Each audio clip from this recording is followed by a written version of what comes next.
오늘 우리에게 주신 하나님 말씀은 고린도전서 15장 35절부터 49절입니다.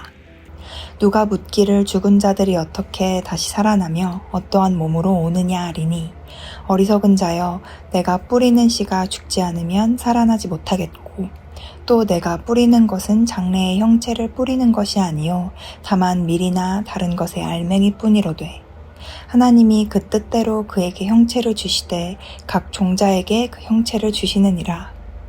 육체는 다 같은 육체가 아니니 하나는 사람의 육체요, 하나는 짐승의 육체요, 하나는 새의 육체요, 하나는 물고기의 육체라.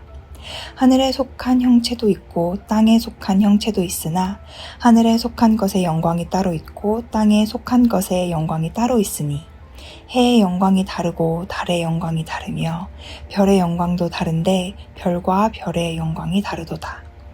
죽은 자의 부활도 그와 같으니 썩을 것으로 심고 썩지 아니할 것으로 다시 살아나며 욕된 것으로 심고 영광스러운 것으로 다시 살아나며 약한 것으로 심고 강한 것으로 다시 살아나며 육의 몸으로 심고 신령한 몸으로 다시 살아나나니 육의 몸이 있은즉 또 영의 몸도 있느니라.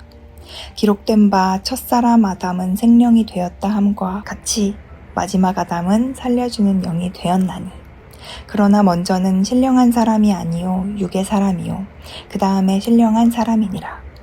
첫사람은 땅에서 났으니 흙에 속한 자이거니와 둘째 사람은 하늘에서 나셨느니라. 무릇 흙에 속한 자들은 저 흙에 속한 자와 같고 무릇 하늘에 속한 자들은 저 하늘에 속한 이와 같으니 우리가 흙에 속한 자의 형상을 입은 것 같이 또한 하늘에 속한 이의 형상을 입으리라. 아멘. 당시 고린도 교회 안에는 죽은 자의 부활을 받아들이지 못하는 사람들이 있었습니다. 그래서 바울은 그들을 향해 고린도전서 15장 12절에서 너희 중에서 어떤 사람들은 어찌하여 죽은 자 가운데서 부활이 없다 하느냐라고 묻기도 하였습니다. 그들은 그리스도께서 부활하셨다는 복음은 들었지만 그리스도 안에서 죽은 성도들이 장차 몸으로 다시 살아난다는 사실은 쉽게 받아들이지 못했습니다. 당시 헬라적 사고의 영향 속에서는 몸보다 영혼을 더 중요하게 여기는 경향이 있었습니다. 그래서 죽은 뒤에도 영혼이 존재한다는 생각은 낯설지 않았지만 죽은 몸까지 다시 살리신다는 복음은 매우 낯설게 들렸을 것입니다. 그러나 성경이 말하는 부활은 몸을 버리고 영혼만 살아남는 것이 아닙니다. 하나님께서 우리에게 약속하신 부활은 우리의 영혼만이 아니라 몸까지도 새롭게 하시는 것입니다. 오늘 우리는 연약한 몸을 입고 살아갑니다. 육신은 병들고 지치고 노화되며 언젠가 죽음을 마주합니다.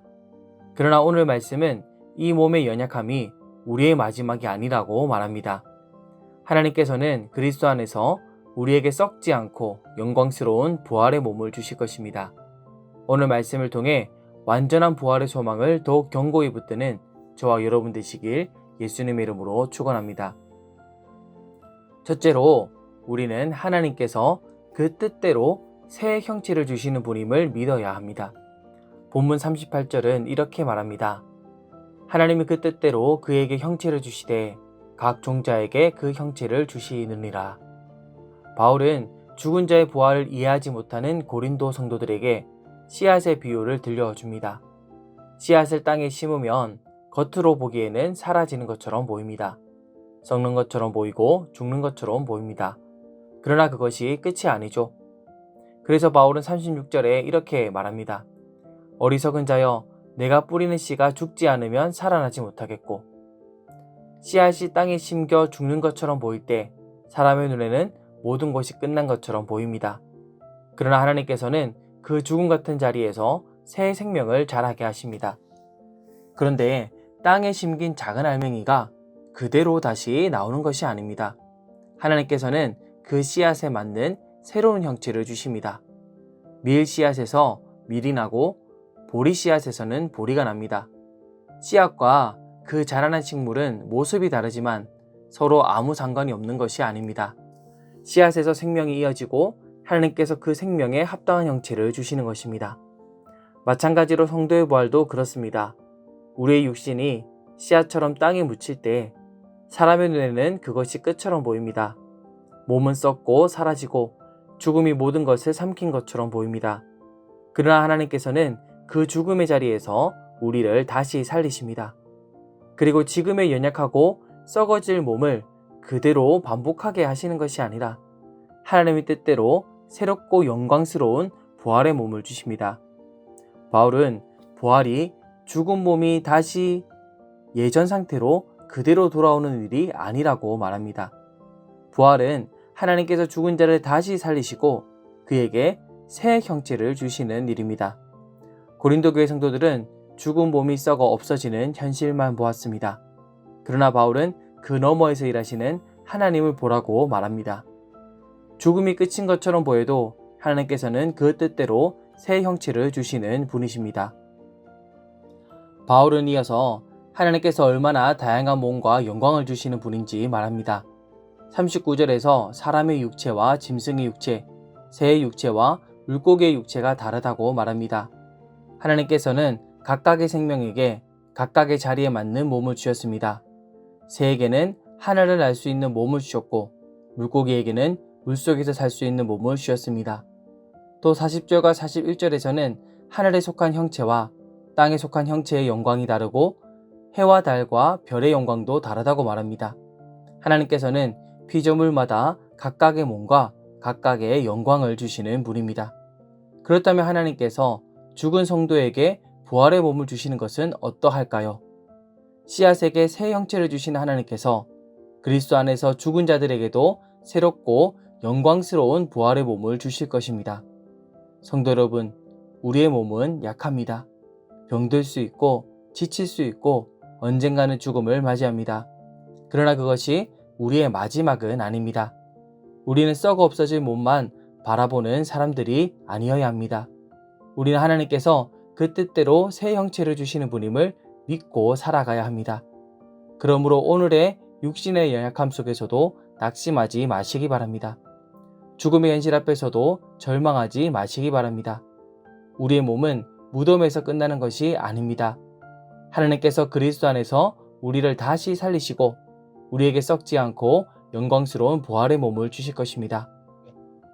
이 믿음을 굳게 붙들고 오늘도 우리에게 영광스러운 새 형체를 주실 하나님을 바라보며 믿음으로 살아가는 저와 여러분 되시길 바랍니다.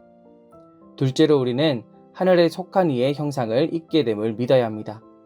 본문 49절은 우리가 흙에 속한 자의 형상을 입은 것 같이 또한 하늘에 속한 이의 형상을 입으리라 말씀합니다. 우리는 지금 흙에 속한 자의 형상을 입고 살아갑니다.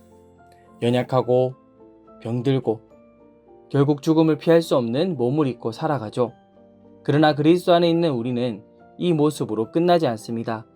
장차 하늘에 속한 이 곧 부활하신 예수 그리스도의 형상을 입게 될 것입니다. 바울은 42절에서 썩을 것으로 심고 썩지 아니할 것으로 다시 살아나며 라고 말합니다. 지금 우리의 몸은 썩을 몸입니다. 아무리 건강해 보여도 시간이 지나면 약해지고 결국 죽음을 맞이합니다. 그러나 하나님께서 다시 살리실 때는 죽음에 매이지 않는 썩지 아니할 몸으로 다시 살리십니다. 43절에서도 바울은 욕된 것으로 심고 영광스러운 것으로 다시 살아나며 약한 것으로 심고 강한 것으로 다시 살아나며 라고 말합니다. 지금 우리의 몸은 약합니다. 마음은 원하지만 몸이 따라주지 않을 때도 있습니다. 그러나 하나님께서는 약한 몸을 강한 몸으로, 욕된 몸을 영광스러운 몸으로 다시 살리십니다. 44절에서는 육의 몸으로 심고 신령한 몸으로 다시 살아나나니 라고 말합니다. 여기서 신령한 몸은 몸이 없는 유령 같은 상태가 아닙니다. 성령께 속한 몸, 하나님 나라에 합당한 몸, 부활하신 그리스도께 속한 새 몸을 말합니다.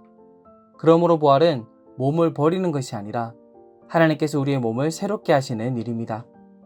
바울은 이 소망을 첫사람 아담과 마지막 아담이신 그리스도를 통해 설명합니다. 첫사람 아담 안에서 우리는 흙에 속한 자가 되었고 죄의 죽음 아래 살아가게 되었습니다. 그러나 마지막 아담이신 예수 그리스도는 살려주는 영이 되셨습니다. 예수님은 죽음 가운데 머물러 계시지 않고 다시 살아나셨고 그리스도 안에 있는 자들에게 생명을 주십니다. 그러므로 성도의 부활은 막연한 기대가 아닙니다. 예수 그리스도께서 이미 부활하셨기 때문에 그리스도께 속한 우리도 장차 다시 살아날 것입니다. 지금은 우리가 흙에 속한 자의 형상을 입고 살아가지만 장차 하늘에 속한 이의 형상을 입게 될 것입니다. 이것이 우리가 맞이할 부활입니다. 우리는 죽음으로 끝나는 사람들이 아닙니다. 약한 몸, 썩을 몸, 흙에 속한 몸으로만 머무는 사람들이 아닙니다. 예수 그리스도 안에서 하늘에 속한 이의 형상을 입을 사람들입니다. 우리가 맞이할 부활은 단지 다시 사는 것이 아니라 하늘에 속한 이의 형상을 입고 하나님 나라의 생명을 누리는 것입니다. 부활의 그날에는 더 이상 몸의 연약함 때문에 탄식하지 않을 것입니다. 병든과 늙어감과 죽음의 두려움에 매이지 않을 것입니다. 이 땅에서 몸으로 겪었던 고달픔과 아쉬움은 지나가고 하나님 나라에서 주님과 함께 영광스러운 생명을 누리게 될 것입니다. 그러므로 몸의 연약함이 찾아올 때에도 낙심하지 않으시면 좋겠습니다. 우리의 소망은 지금 내 몸의 건강함이나 이 땅의 형편에 있지 않습니다. 우리의 소망은 죽음을 이기고 다시 살아나신 예수 그리스도께 있습니다. 사랑하는 성도 여러분, 오늘 말씀은 우리에게 분명히 말씀합니다. 하나님은 그 뜻대로 새 형체를 주시는 분이십니다. 그리고 그리스도 안에 있는 우리는 지금은 크게 속한 자의 형상을 입고 살아가지만 장차 부활하신 예수 그리스도의 영광스러운 형상을 입게 될 것입니다. 그러므로 오늘의 연약함이 우리의 전부가 아닙니다. 질병이 우리의 마지막이 아닙니다. 죽음이 우리의 결론이 아닙니다. 성도에게는 부활의 소망이 있습니다. 하나님께서 썩을 몸을 썩지 아니할 몸으로, 약한 몸을 강한 몸으로, 욕된 몸을 영광스러운 몸으로 다시 살리실 것입니다. 이 부활의 소망을 붙들고 오늘 하루도 죽음이 아니라 영원한 생명을 바라보며 땅에 속한 것이 아니라 하늘에 속한 것을 바라보며 살아가는 저와 여러분 되시길 예수님의 이름으로 축원합니다.